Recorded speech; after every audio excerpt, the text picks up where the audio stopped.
پہلے وہ جانے کے لیے تیار نہیں تھے. یہ بات جو ہے وہ میں اس لیے آپ کو بتانا چاہتا ہوں کہ کچھ لوگوں نے یہ کہا جی کہ ارشد شریف کو پاکستان سے جانے پر مجبور کیا گیا, لیکن مجھے وہ ایک رات یاد ہے جس دن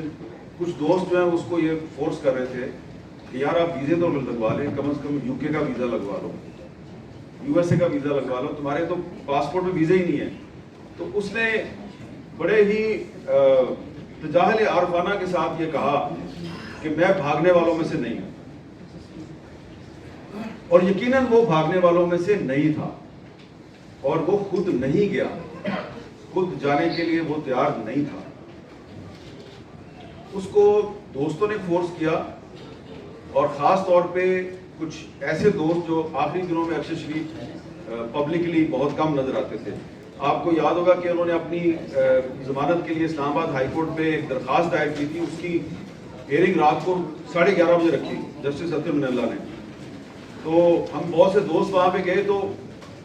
ارشد شریف اس دن عدالت میں پیش ہونا چاہتے تھے, لیکن ان کو روکا گیا کہ آپ عدالت میں نہ آئیں کیونکہ یہ عدالت کے باہر سے آپ کو گرفتار کر لیں گے. اور پھر ان کے ایک دوست تھے اور وکیل بھی تھے, ابھی بھی وہ حیات ہیں, بیرسٹر شعیب رزاق صاحب. بیرسٹر شعیب رزاق صاحب آخری دنوں میں جب ارشد شریف پاکستان میں تھے تو کافی ارشد شریف کے ساتھ رہتے تھے. شعیب رزاق صاحب نے ہی ارشد شریف کی وہ پٹیشن بھی دائر کی تھی اسلام آباد ہائی کورٹ میں, جس میں کہ ارشد شریف نے مطالبہ کیا تھا کہ حامد میر کمیشن کی رپورٹ کو پبلک کیا جائے. تو شعیب رزاق صاحب کو ایک میسج آیا, اور اس میسج میں یہ کہا گیا کہ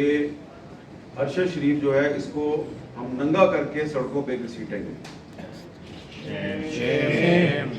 تو وہ جو میسج ہے وہ ابھی تک اس صاحب جنہوں نے میسج بھیجا تھا وہ اتنے نڈر اور بے باک ہیں, انہوں نے آج تک وہ میسج ڈیلیٹ نہیں کیا, اور وہ شعیب رزاق صاحب کے پاس موجود. تو اسی لیے ہم اسلام آباد ہائی کورٹ میں گئے, ہم نے درخواست کی کہ جی ارشد شریف کے قتل کی انکوائری کے لیے ایک جوڈیشل کمیشن بنایا جائے, تاکہ وہ جو میسج آیا تھا اس میں کچھ دیگر شواہد جو ہیں وہ جوڈیشل کمیشن کے سامنے رکھے جائیں اور ارشد شریف کو انصاف ملے. لیکن وہ جو پٹیشن تھی اس کو 1 سال تک فیصلہ محفوظ رکھا گیا, اور پھر وہ ریجیکٹ ہو گئی. اب کہا یہ جاتا ہے جی کہ معاملہ سپریم کورٹ میں زیر انتباہ ہے. یہ کیسا معاملہ ہے جس کی ایک ہیئرنگ ہوئی سپریم کورٹ میں جب عمر عطا بندیال چیف جسٹس تھے, اور اس کے بعد ہیئرنگ ہی نہیں ہوئی. ایک دفعہ اس کیس کو اعلان کیا گیا کہ اس کی ہیئرنگ ہوگی, لیکن پھر اس کی سماعت ہی نہیں تھی. تو اس کا کیا مطلب ہے؟ اس کا مطلب یہ ہے کہ اس وقت اکتوبر 2022 میں جن لوگوں نے ارشد شریف کو کینیا میں شہید کیا, وہ لوگ آج بھی اتنے طاقتور ہیں کہ وہ اس کیس کو آگے نہیں چلنے دے رہے. تو ارشد شریف کی شہادت کے بعد سے بھی پچھلے 3 سال میں تقریباً 16 صحافی جو ہیں پاکستان میں وہ ٹارگٹ کلنگ کا نشانہ بنے, اور جن پر جھوٹے مقدمے بنے ان کی تو تعداد بہت زیادہ ہے. لیکن جب ارشد شریف صاحب شہید ہوئے تو اس وقت بھی ان پر 16 جھوٹے مقدمات تھے. اور جب یہ اسلام آباد ہائی کورٹ میں جو ہم نے پٹیشن دائر کی تھی اس میں جویریہ صدیق صاحبہ بھی بعد میں پارٹی بن گئی تھی. تو اس کیس کی سماعت کے دوران جج صاحب جو ہیں انہوں نے اسلام آباد پولیس سے پوچھا کہ یہ بتائیے کہ ارشد شریف پہ کتنے مقدمے تھے. تو انہوں نے فائل کھولی اور فائل سے بتایا جی 16 مقدمے تھے. اور انہوں نے پوچھا کہ یہ کون کون سے مقدمے ہیں؟ انہوں نے کہا جی سارے مقدمے اسلام آباد میں نہیں ہیں, ملک کے مختلف حصوں میں ہیں. ان کی نوعیت پوچھی تو نوعیت ملتی جلتی تھی.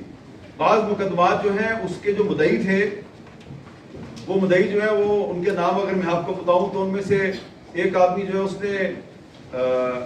2021 میں میرے خلاف بھی درخواست دی, میرے خلاف بھی غداری کا مقدمہ کرایا, اس نے اور بھی بہت سے لوگوں کے خلاف مقدمے کرائے ہوئے ہیں. تو وہ جو ہے نا وہ سب کو پتا ہے کہ وہ لوگ کس کے کہنے پر مقدمات درج کرواتے ہیں. تو عدالت نے یہ پوچھا کہ یہ بتائیے کہ وہ کون سے گواہان ہیں جن کی گواہی جو ہے وہ ایف آئی آر میں بیان کی گئی ہے اور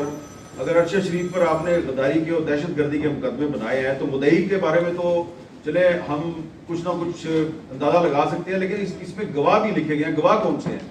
تو اس کے بعد اسلام آباد پولیس نے جو تفصیل عدالت میں بتائی، اس کے بعد پھر جج صاحب نے کہا کہ میں فیصلہ محفوظ کرتا ہوں، اور پھر 1 سال تک فیصلہ محفوظ رہا، اور پھر 1 سال کے بعد جب فیصلہ آیا تو پاکستان کی صحافت مزید غیر محفوظ ہو گئی، کیونکہ انصاف ہی نہیں ملا۔ انصاف ہم کیا مانگ رہے تھے؟ جوڈیشل کمیشن بنا دیں۔ تو اس لیے اب یہاں پر کچھ ہمارے سیاسی قائدین بھی موجود ہیں، وہ بھی کہتے ہیں جی پاکستان میں آئین اور قانون کی بالادستی ہونی چاہیے۔ انہوں نے تحریک تحفظ آئین بنائی ہوئی ہے، اور ارشد شریف بھی یہی مطالبہ کر رہے تھے کہ پاکستان میں آئین اور قانون کی بالادستی ہونی چاہیے۔ اور جو بات میں نے آپ کو پہلے بتائی کہ وہ ان کو اس لیے کینیا میں ٹارگٹ کلنگ کا نشانہ بنایا گیا کہ انہوں نے پاکستان واپس آنے کا فیصلہ کر لیا، اور پاکستان واپس آ کے انہوں نے یہ چیز شیئر کی اپنے کچھ دوستوں کے ساتھ کہ اگر مجھے صحافت نہیں کرنے دی جائے گی تو کوئی بات نہیں، میں سڑکوں پہ شو کیا کروں گا۔ تو ان کا پاکستان واپس آنا جو ہے وہ کچھ لوگوں کے لیے بہت بڑا خطرہ بن گیا، تو اس لیے ان کو کینیا میں انتہائی بہیمانہ ظالمانہ انداز میں شہید کیا گیا۔ اور جس فیکٹ فائنڈنگ رپورٹ کا ذکر ہو رہا ہے اس میں واضح طور پہ اس میں بھی کہا گیا ہے کہ یہ ٹارگٹ کلنگ تھی، اور بعد میں جو کینیا کی ایک کورٹ کا فیصلہ آیا ہے جس کی جو پٹیشنر تھی وہ جویریہ صدیق صاحبہ تھی، تو اس میں بھی یہ کہا گیا کہ یہ ٹارگٹ کلنگ ہے۔ تو میں صرف یہ عرض کروں گا کہ ارشد شریف صاحب جو ہیں ان کے قاتل مزید 2 سال 3 سال بچتے رہیں گے، لیکن سب کو پتہ ہے قاتلوں کے بارے میں۔ تو آج نہیں تو کل انہوں نے بے نقاب تو ہونا ہے، بے نقاب تو وہ ابھی بھی ہے ہمارے سامنے، لیکن وہ دنیا کے سامنے اور اپنی فیملیز کے سامنے بھی بے نقاب ضرور ہوں گے، اس لیے کہ وہ بڑے بے باک ہیں، اور انہوں نے ابھی تک وہ میسج ڈیلیٹ نہیں کیا جو انہوں نے بیرسٹر شعیب رزاق کو بھیجا تھا۔ اور میں سمجھتا ہوں کہ وہ میسج جو ہے وہ جس نے بھیجا ہے وہ اگر کبھی پکڑا گیا تو پھر وہ یہ بھی بتائے گا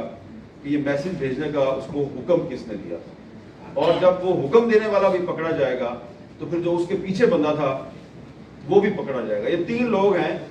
انہوں نے پکڑے ضرور جانا ہے، آج نہیں تو کل پکڑے ضرور جائیں گے، اور جب پکڑے جائیں گے تو آپ کو پتہ چلے گا کہ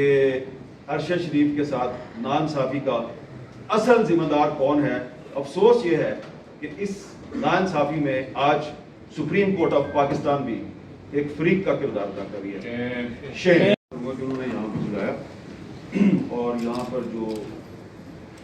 ہمارے جو سیاسی قائدین موجود ہیں ان کا بھی شکریہ کہ وہ بھی آئے۔ یہاں پہ ہم سب آج اپنے دوست ساتھی اور بھائی ارشد شریف صاحب کی 3ری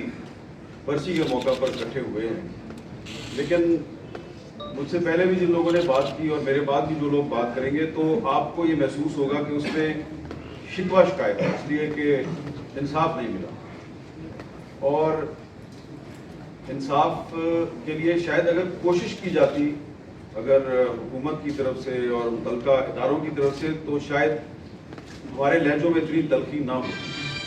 لیکن نہ صرف یہ کہ انصاف فراہم نہیں کیا گیا بلکہ انصاف فراہم کرنے کے لیے جس نے بھی کوئی کوشش کی تو اس کو نہ صرف ڈسکریج کیا گیا بلکہ ڈرایا دھمکایا بھی گیا۔ تو اب یہاں پہ مطیع اللہ جان صاحب نے ارشد شریف صاحب کے ساتھ جو ان کی زندگی کے واقعات ہیں وہ شیئر کیے، میں بھی بہت سے واقعات شیئر کر سکتا ہوں، لیکن صرف ایک بات آپ کو بتاؤں گا کہ اب ارشد شریف پاکستان سے گئے ضرور تھے